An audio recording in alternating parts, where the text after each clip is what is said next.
Jaynagar live में आपका स्वागत है। बिहार विधानसभा चुनाव 2020 की तारीखों का ऐलान हो गया है। कोरोना काल में यह पहला चुनाव है। चुनाव आयोग इलेक्शन कमीशन ने बिहार में 3 चरणों में चुनाव कराने का फैसला किया है। पहले फेज में अक्टूबर को, दूसरे फेज में अक्टूबर को, तीसरे फेज में अक्टूबर को और चौथे फेज में चुनाव होंगे। बिहार विधानसभा में कुल सीटों की संख्या 243 है। 38 सीटें अनुसूचित जाति के लिए और 2 सीटें अनुसूचित जनजाति के लिए रिजर्व हैं। पहले चरण में इन जिलों में होंगे चुनाव: भागलपुर, बांका, मुंगेर, लखीसराय, शेखपुरा, जमुई, खगड़िया, बेगूसराय, पूर्णिया, अररिया, किशनगंज और कटिहार जिलों चुनाव होंगे।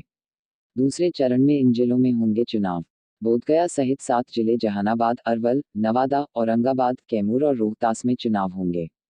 तीसरे चरण में इन जिलों में होंगे चुनाव: उत्तर बिहार के जिलों मुजफ्फरपुर, सीतामढ़ी, शिवहर, पश्चिमी चंपारण, पूर्वी चंपारण, वैशाली, दरभंगा, मधुबनी, समस्तीपुर, सहरसा, सुपौल और मधेपुरा जिले में चुनाव होंगे।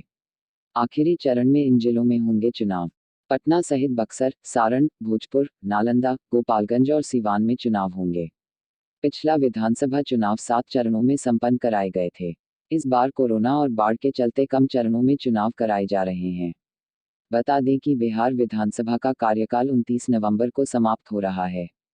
कोरोना काल में करवाए जा रहे इस इलेक्शन को लेकर चुनाव आयोग सहज, सुगम और सुरक्षित मतदान का स्लोगन देने जा रहा है।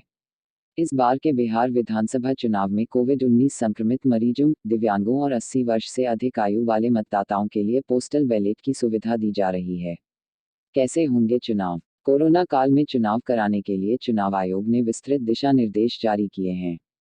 चुनाव आयोग के दिशा निर्देश के मुताबिक कोरोना में मास्क, सैनिटाइजर, ग्लव्स के इस्तेमाल के अलावा कई बातों का राजनीतिक दलों, उम्मीदवारों, मतदाताओं और चुनाव से जुड़े अधिकारियों और कर्मचारियों को ध्यान में रखना होगा। मतगणना के दिन एक हॉल में 7 से अधिक मतगणना टेबल नहीं होंगे। एक विधानसभा क्षेत्र की मतगणना 3 से 4 हॉल में होगी। उम्मीदवार को डोर टू डोर कैंपेन में सिर्फ 5 लोगों के जाने की इजाजत होगी। नामांकन के दौरान उम्मीदवार को अपने साथ 2 लोग और 2 गाड़ियों को ले जाने की इजाजत होगी। बिहार विधानसभा चुनाव की घोषणा के बाद चुनाव आयोग आने वाले दिनों में करेगा बिहार का दौरा।